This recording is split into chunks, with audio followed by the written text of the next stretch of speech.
사골세 방에 사는 부부라 할지라도 자식이 태어날 때가 가까워지면 자식을 위해 기저귀나 옷가지 등을 준비합니다. 그리고 그 자식이 장성해서 결혼을 할 때가 되면 형편껏 또 혼수감을 준비해 줍니다. 이것이 인지상정입니다. 육신의 부모도 자녀를 위해서 이렇게 필요한 것들을 준비하는데, 하물며 우리를 창조하시고 우리를 죄와 사망에서 건지신 전능하신 하나님께서 당신의 자녀들을 위해서는 얼마나 많은 것들을 기꺼이 준비하고 계실까요? 전능하신 창조주 하나님은 인간을 창조하기 전에 천지를 만드셨습니다. 인간의 육안이 있기 전에 빛을 창조하셨습니다. 인간의 코를 만들기 전에 공기를 준비하셨습니다. 인간이 걸어다니는 발이 있기 전에 땅을 준비하셨습니다. 아울러 입이 있기 전에 먹을 것을 세상에 만들어 놓으셨습니다. 마치 결혼 전에 예비 신랑 신부가 살림집을 마련하고 이런 가재 도구를 준비하듯이 하나님은 인간이 창조하시기 전에 살 수 있는 지구라는 터전과 그리고 필요한 것을 누릴 수 있도록 자연과 동식물 등 많은 것들을 준비해 주셨습니다. 그래서 혹자는 복에 대한 정의를 이렇게 내리게 됩니다. 복이란 피조물에 대한 창조주 하나님의 애프터 서비스다. 값비싼 물건일수록 애프터 서비스는 철저하게 마련입니다. 이것이 없이는 제품을 제품답게 사용하기 어렵습니다. 자동차의 경우 나사 하나만 풀려도 잘못하면 엄청난 흉기가 돼버리고 마는 것입니다. 그래서 사람들은 애프터 서비스가 보장되지 않은 제품은 거들떠 보려고 하지도 않습니다. 피조물인 인간은 창조주이신 하나님의 애프터 서비스가 없이는 결코 사람답게 존재할 수가 없습니다. 단 한순간도 온전하게 살 수가 없는 것입니다. 하나님 믿든 안 믿든 간에 인간이 낮과 밤을 구별해 살 수 있는 것도 이 지구를 돌리고 계시는 하나님의 애프터 서비스인 줄 믿습니다. 사람이 이 땅에 먹고 사는 모든 것도 생명의 출생과 성장과 죽음을 주장하고 계시는 하나님의 애프터 서비스인 것입니다. 그런데 문제는 이런 자연 은총, 일반적인 은총만이 아니라 이 땅에서 하나님의 특별한 은총을 누리고 사는 사람들이 있습니다. 그런 특별 은총은 단순히 먹고 마시고 누리고 사는 차원과는 다릅니다. 하나님이 베푸신 놀라운 기적들을 체험하고 세상에 거룩한 영향력을 끼치는 복의 근원으로 살아가는 은총을 말하는 것입니다. 그렇다면 누가 하나님이 준비하신 그런 특별 은총을 누릴 수 있을까요? 오늘 본문을 통해서 보면 하나님이 준비하신 시험을 통과한 사람들이 되어야 합니다. 바로 그 최종 시험을 통과해서 만민을 위한 복의 근원이 된 사람이 있는데 그가 바로 믿음의 조상이 되는 아브라함입니다. 사실 아브라함은 오늘 본문에 나타난 하나님의 최종 시험을 거치기 전까지 여러 예비고사들이 있었습니다. 그것은 등산가가 8,848m 에베레스트 산을 정복하기 전에 수많은 작은 산들을 정복하는 훈련을 거쳐야 했듯이 아브라함은 정든 고향을 떠나는 미련의 시험, 흉년의 애굽으로 내려가는 환난의 시험, 조카 롯과 결별하게 되는 재물과 혈연의 시험, 전쟁에서 승리하는 세속적 야망의 시험, 그리고 자식을 받기까지 기다리는 인내의 시험 등 많은 예비 고사들을 치러야만 했습니다. 그리고 22장 1절에 와서 성경은 이렇게 시작합니다. 그 일 후에. 바로 무슨 뜻일까요? 이런 일련의 모든 시험에 크고 작은 시험을 겪은 후에 과연 신앙의 최고봉에 이를 수 있는가? 믿음의 조상이 될 수 있는가에 대한 마지막 최종 시험 문제가 출제가 됩니다. 그것이 바로 22장 2절에 있습니다. 같이 한번 읽어보죠. 시작. 여호와께서 이르시되 네 아들 내 사랑하는 독자 이삭을 데리고 모리아 땅으로 가서 내가 네게 일러준 산 거기서 그를 번제로 드리라. 아들을 바치라는 겁니다. 어떤 아들입니까? 가장 아끼고 사랑하는 하나밖에 없는 아들 독자 이삭을 바치라는 겁니다. 젊은 나이에 얻은 아들도 아닙니다. 100세에 얻은 아들입니다. 도무지 기력이 쇠하여 생산할 능력이 안 되는 상황 속에서 하나님이 기적을 베풀어 주셔서 낳은 귀한 아들입니다. 그런데 이제 와서 그 아들을 불태워서 제물로 바치라는 겁니다. 아브라함은 점점 나이가 많아지면서 하루게 다르게 자라는 이삭을 보면서 하나님께 감사했습니다. 정말 밥을 먹지 않아도 배가 부르고 아들만 보면 배가 부르고 가슴 뿌듯한 기쁨 속에서 매일매일 이삭이 자라는 것을 낙으로 여기며 살았습니다. 그러기에 아브라함에게 있어서 이삭은 자기 삶의 모든 것입니다. 소중한 존재입니다. 어쩌면 자기 생명보다 더 귀한 존재예요. 그렇게 키웠을 것입니다. 더구나 이삭은 하나님의 약속의 증표였습니다. 이제 이삭은 큰 민족이 태동하는 약속의 씨앗이었습니다. 그런데 어느 날 갑자기 청천벽력 같은 시험이 다가옵니다. 22장 2절에 네 아들 네 사랑하는 독자 이삭을 번제로 드리라. 아브라함은 순간 하늘이 무너지고 땅이 꺼지는 것 같은 그런 커다란 충격을 받았을 것입니다. 모든 희망과 기쁨이 일순간에 사라지는 무너지는 듯한 그런 비참한 슬픔을 느꼈을 것입니다. 여러분, 세상에는 참 이해가 되지 않는 일들이 많이 있습니다. 하나님을 믿지 않는 불신자들뿐만 아니라 믿는 우리에게도 이해가 가지 않는 일이 일어납니다. 하나님이 계시다면 왜 이다지도 인생에 설명하기 어려운 고난이 있는 걸까요? 라는 질문을 받은 옥스퍼드의 지성인 바로 C.S. 루이스 교수는 질문한 학생에게 이렇게 대답을 했답니다. 그렇지 않아도 인생들은 교만하기 짝이 없는데 만일 고난마저 없다면 인생은 얼마나 더 교만하였겠소. 자, 그렇다면 하나님이 아브라함에게 출제하신 이 이해가 되지 않는 최종 시험에 대한 결과는 무엇이었습니까? 본문 9절 10절에 나온 대로 아브라함은 정말 주저함 없이 아들을 제물로 바치려고 칼로 잡고 아들을 찌르려 했습니다. 그 순간 하나님은 아브라함을 멈추게 하셨습니다. 12절에 바로 하반절의 말씀을 보세요. 네 아들 네 독자까지도 내게 아끼지 아니하였으니 내가 이제야 네가 하나님을 경외하는 줄 아노라. 아브라함은 이 최종 시험에 합격함으로 믿음의 정상에 우뚝 설 뿐 아니라 마침내 만민을 위한 복의 근원이 됩니다. 16절 17절 자, 같이 읽어보죠. 시작. 네 아들 독자도 아끼지 아니하였은즉 내가 네게 큰 복을 주고 네 씨가 크게 번성하여 하늘의 별과 같고 바닷가의 모래와 같게 하리니 네 씨가 그 대적의 성문을 차지하리라. 할렐루야. 그리고 13절에 나타난 대로 이삭 대신 하나님은 순양을 준비해 주셨습니다. 그리고 그 땅의 이름을 뭐라고 하죠? 여호와 이레. 이 단어의 뜻은 뭘까요? NIV 성경에 보면 여호와 이레를 The Lord will provide, 하나님이 공급하신다는 그런 말로 번역이 되어 있는데 이 provide라는 동사의 명사는 provision, 미리, 바로 before, vision, 비데오, 미리 본다는 뜻이에요. 그러니까 여호와 이레 하나님은 미리 미래를 내다보시고 우리의 미래를 준비해 주시는 하나님이라는 뜻입니다. 어떻습니까? 이해하기 어려운 인생의 사건들이 가득 찬 세상에서 우리의 미래를 아시고 우리의 미래를 준비해 주시는 그 하나님과 여러분 동행하는 것이 복된 삶인 줄 믿으십니까? 따라서 여호와 이레는 성도들이 미리 쓸 것을 아시고 공급해 주시는 분임을 찬양하는 기념비적인 이름입니다.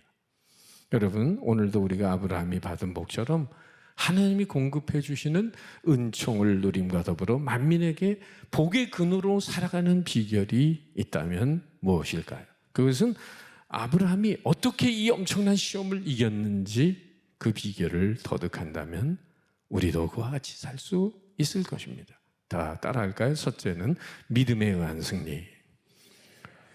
사실 아들 이삭을 바치라고 하는 것은 인간의 상식으로는 불합리한 명령입니다. 죽어가는 생명을 살리라고 한다면 모르지만은 사랑의 하나님께서 어떻게 사람을 죽이라고 하는 건가? 그것도 자기의 하나밖에 없는 독자 이삭을 말입니다.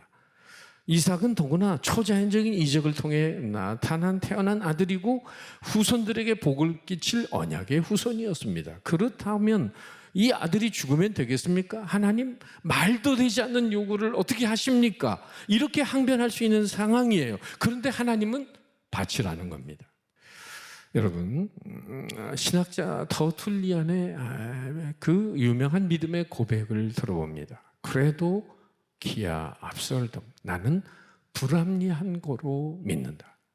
그 말은 성경이 우리가 읽어가지고 다 이해가 가는 그런 정도의 수준이라면 이 성경책은 윤리 교과서에 불과하다는 거예요. 오히려 우리의 머리로 이해가 안 가는 거로 나 자신은 하나님의 살아있는 말씀이라고 믿는다. 신앙은 우리의 상식과 이성을 초월할 때가 많습니다. 현대인들은 합리적이지 않으면 믿으려고 하지 않아요. 경험하지 않고는 도저히 믿으려고 하지 않아요. 불신자는 말합니다. 하나님 보여주시면 믿겠습니다. 그러나 어거스틴의 말처럼 신앙의 세계는 눈으로 보고 믿는 게 아니라 믿음으로 마침내 보게 되는 것입니다. 바로 아브라함의 믿음을 보세요. 7절에서 이삭이 번제할 어린 양은 어디 있냐고 묻습니다. 아브라함의 심정이 어땠을까요? 8절에서 아브라함은 이렇게 대답하죠. 하나님이 자기를 위하여 친히 준비하시리라. 아브라함이 엄청난 이 상식이 벗어난 명령을 친히 받아들일 수 있었던 비결은 아마도 이미 불가능을 가능케 하시는 생명의 기적을 체험한 바가 있기 때문입니다. 생산의 능력을 잃었던 자신과 부인 사라의 다쳤던 태가 열리는 기적이 있었잖아요. 아브라함을 이삭을 모리아산에 바칠 수 있었던 것은 죽은 태에서 새 생명이 살아나오듯이 설사 자신이 아들을 죽인다 해도 능히 하나님이 다시 살려주실 것이라는 부활의 대한 믿음이 있었기 때문입니다. 바로 믿음장이라고 불리는 히브리서 11장에는 아브라함의 믿음을 이렇게 증거하고 있습니다. 같이 읽어봅니다. 시작. 그가 하나님이 능히 이삭을 죽은 자 가운데서 다시 살리실 줄로 생각한지라 비유컨대 그를 죽은 자 가운데서 도로 받은 것이니라. 그리고 오늘 본문 5절 하반절에 보면 아브라함이 하인들에게 말할 때 이렇게 말합니다. 내가 아이와 함께 저기 가서 예배하고 우리가 너희에게로 돌아오리라. NIV 영어 성경에 보면 We will worship and then we will come back to you. 주어가 우리로 되어 있어요. 같이 돌아온다는 얘기입니다. 혼자 오는 게 아니라 아들 이삭을 데리고 돌아온다는 거죠. 그러니까 설사 아들을 죽여도 생명을 살리시는 전능하신 하나님께서 아들을 다시 살려주실 줄 믿는 이 부활의 신앙이 있었다는 거죠. 그러니까 바치라고 하면 바치겠습니다. 그렇지만 어찌되었건 죽더라도 다시 살려주셔서 데리고 갈 줄로 믿습니다. 이런 믿음으로 아브라함은 엄청난 시험을 이겨냈습니다. 둘째 따라할까요? 사랑으로 인한 승리. 하나님은 아브라함이 이삭을 얼마나 사랑하는지 잘 알고 계십니다. 2절에 하나님이 어떻게 표현하시죠? 네 아들, 네 사랑하는 독자 이삭을 번제로 드리라. 하나님은 자신과 아들 이삭 둘 중에 누구를 더 사랑하는가를 알고 싶으셨습니다.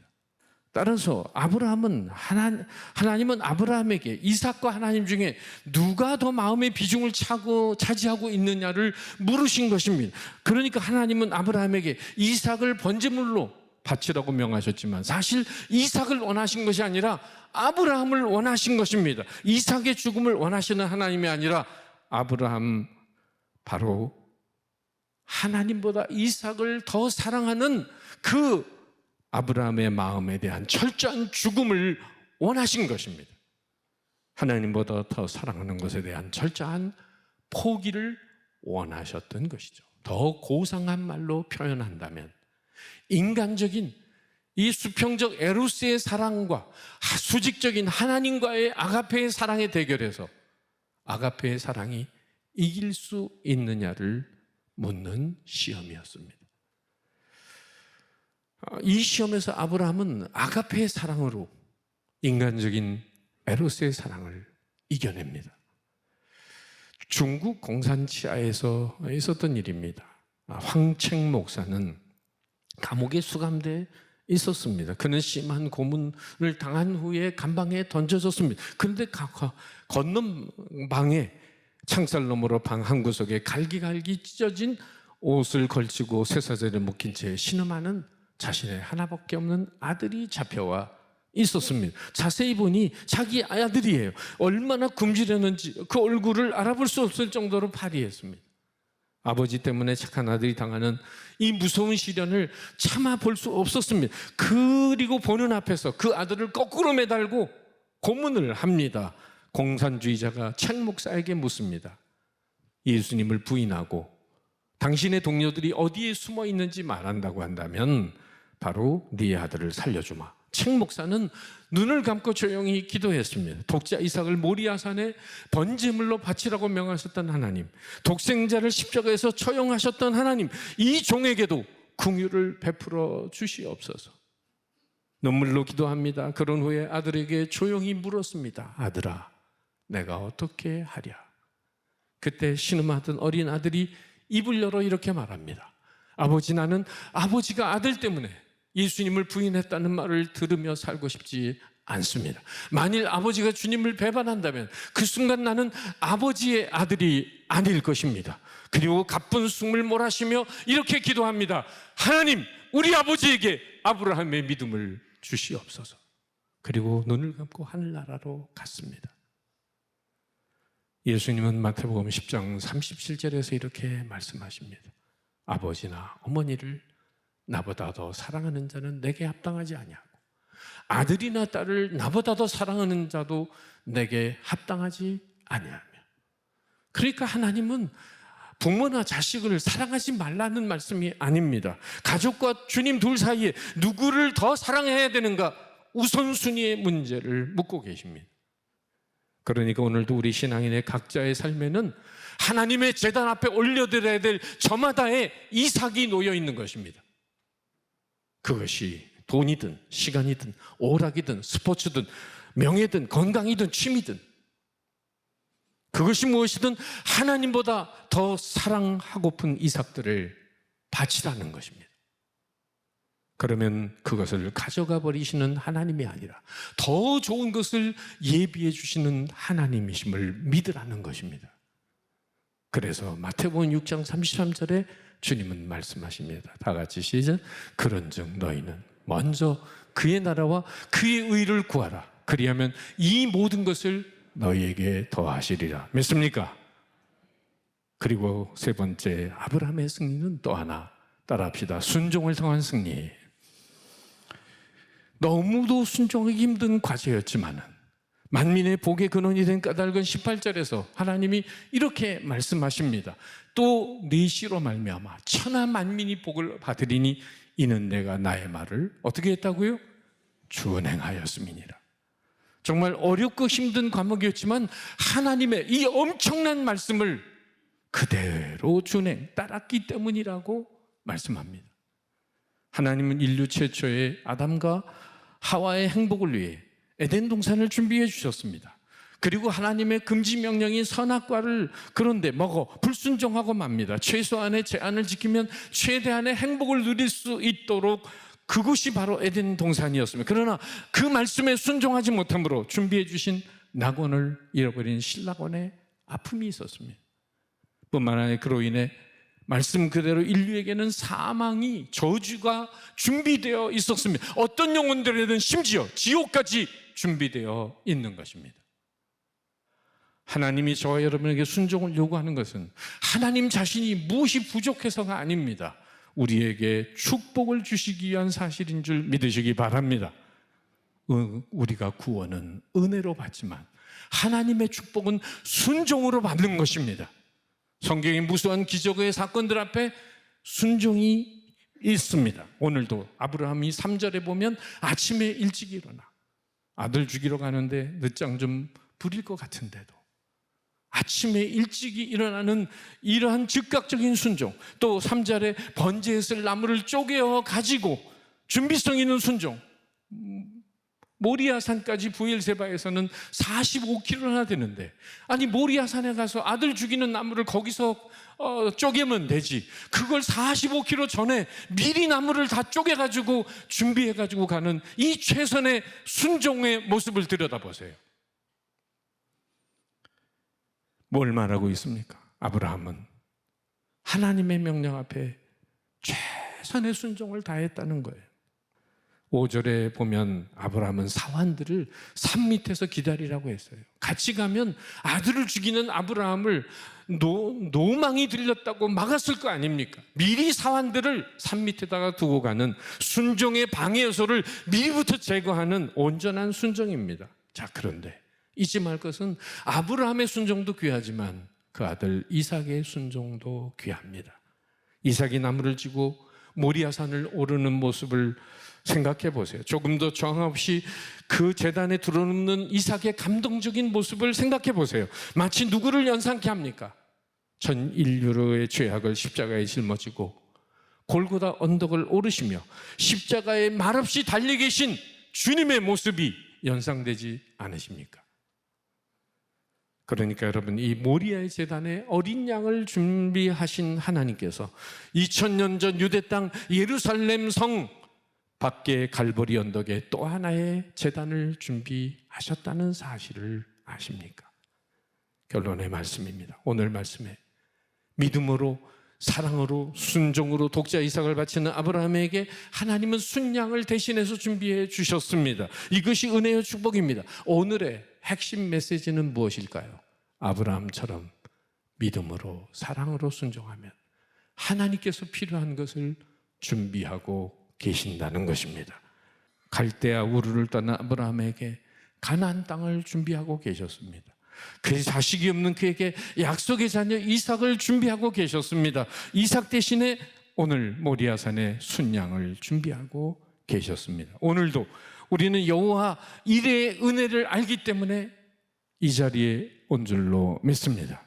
사모하는 영혼에게 말씀의 은혜를 주십니다. 병든 자에게 건강의 회복을 주십니다. 마음이 공허한 자에게 하늘의 위로를 주십니다. 갈등과 변면에 사로잡힌 자에게 세상이 줄 수 없는 평안을 준비해 주십니다. 지치고 상한 심령에게 새 힘을 주십니다. 근심 있는 자에게 평강을 준비하시는 하나님, 죄로 괴로워하는 자에게 사죄의 은총을 베푸시는 하나님, 죽음의 문턱에 있는 자들에게 천국과 영생을 준비해 주시고 기다리시는 하나님을 우리는 믿습니다. 그것도 어디서? 여호와의 산에서, 아무 데서가 아닙니다. 오늘 본문 2절에 내가 네게 일러준 한 산, 거기서, 바로 그것이 여호와의 산입니다. 여호와의 산 모리아가 여러분 지금 어디입니까? 이삭이 바쳐진 자리, 바로 예루살렘 성전이 서 있는 자리예요. 바로 예수님이 피 흘려 십자가에 돌아가신 그 자리입니다. 그리고 그 자리는 바로 영적으로 말하면 오늘 교회 이 자리입니다. 여기가 여호와 이레의 자리가 되는 것입니다. 그래서 주일이면 부지런히 달려오는 것입니다. 하나님께서 미리 준비하고 계심을 믿고 달려오는 것입니다. 이왕이면 새벽 기도에도, 수요일 오전에도, 금요일 저녁에도 달려오면 더 많은 걸 준비하고 계시겠죠. 여러분, 공급자이신 여호와 이레 하나님이 여러분을 위해 더 좋은 것을 준비해 놓고 기다리십니다. 우리 또한 아브라함처럼 주님을 향한 최고의 믿음, 최고의 사랑, 최선의 순종을 통해서 여호와 이레 하나님의 축복을 누리고 전하며 사시기를 주님의 이름으로 축복합니다.